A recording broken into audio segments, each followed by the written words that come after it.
जय श्री कृष्ण। सभी दोस्तों का स्वागत है।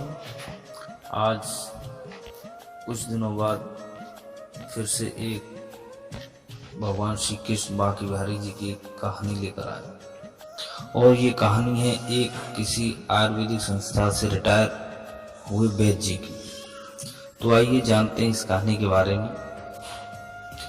एक समय की बात है जब वैद्य जी अपनी पत्नी से बोले, आज तक मैं संसार का रहा, अब ठाकुर जी के चरणों में रहना चाहता हूँ। तुम मेरे साथ चलोगी या अपना शेष जीवन अपने बच्चों के साथ गुजारोगी? तो पत्नी बोली, 40 वर्ष आपके साथ रहने के बाद भी आप मेरे हृदय को नहीं पहचान पाए, मैं आपके ही साथ चलूंगी। वैद्य जी बोले, ठीक है, कल सुबह वृंदावन के लिए चलना है। अगले दिन सुबह दोनों वृंदावन जाने के लिए तैयार हुए। अपने बच्चों को बुलाया और कहा, प्यारे बच्चों, हम जीवन के उस पार हैं और तुम इस पार हो। आज से तुमसे तो हमारा हाट बाट का साथ है, असली साथी तो सबके श्री हरि ही है। वृंदावन आए तो देवयोग से स्वामी जी से भेंट हुई। उन्होंने गुजारे लायक चीजों का इंतजाम करवा दिया।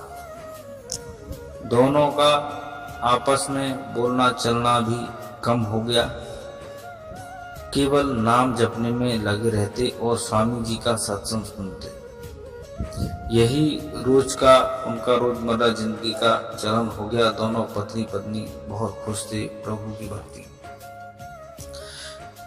जैसा कुछ ठाकुर जी की कृपा से उपलब्ध होता वैसा ही वो लोग बनाते पकाते और प्रेम से प्रभु हरि का भोग लगाकर खा लेते, किंतु अभाव का एहसास उन्हें कभी नहीं हुआ था।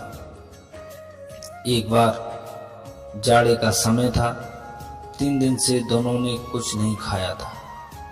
स्थिति ये थी कि उनके पास कुछ था भी नहीं और भूख और ठंड से उन्हें बहुत पीड़ा भी हो रही थी। खूब भूख और ठंड सता रही थी।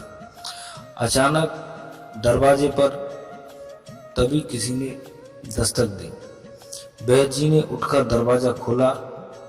सामने देखा एक किशोरी खड़ी थी और बोली कि मैं स्वामी जी के यहाँ से आई हूँ, आज वहाँ भंडारा था, उन्होंने आपके लिए प्रसाद भेजा है।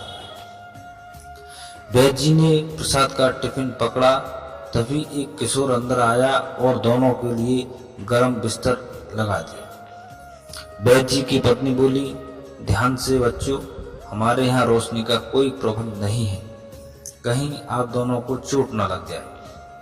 इतने में वो किशोर बाहर गया और दीपक घी और दियसलाई लेकर आ गया। कोठरी में रोशनी कर दी और दोनों चले गए। दोनों ने भरपेट खाना खाया, पति पत्नी ने, और गर्म बिस्तर में सो गए।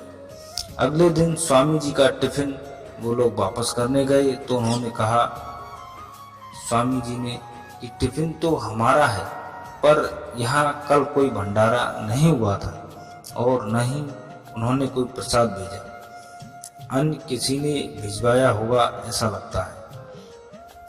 यह सुनकर दोनों एकदम सन्न रह गए। वह समझ गए थे कि ये सब बांके बिहारी जी की कृपा है। दोनों को बहुत गिलानी भी हो रही थी कि प्रभु को उनके कष्ट दूर करने के लिए स्वयं आना पड़ा। अब वो भीतर ही भीतर बहुत पश्चाताप कर रही थी। फिर उन्होंने कहा है कि तू मुझे संभालता है, ये तेरा उपकार है मेरे प्रभु, वरना तेरी कृपा के लायक मेरी हस्ती भी कहाँ है। रोज गलती करता हूँ, तू छुपाता है अपनी कृपा से। मैं मजबूर अपनी आदत से हूँ, तू मशहूर अपनी कृपा से है। तू वैसा ही है जैसा मैं चाहता हूँ, बस मुझे भी वैसा बना दे जैसा तू चाहता है। यही इस कहानी का सार है मेरे मित्रों। जैसी प्रभु की कृपा होती है वैसा ही सबका होता है। जय श्री कृष्ण। जय मां की बिहार।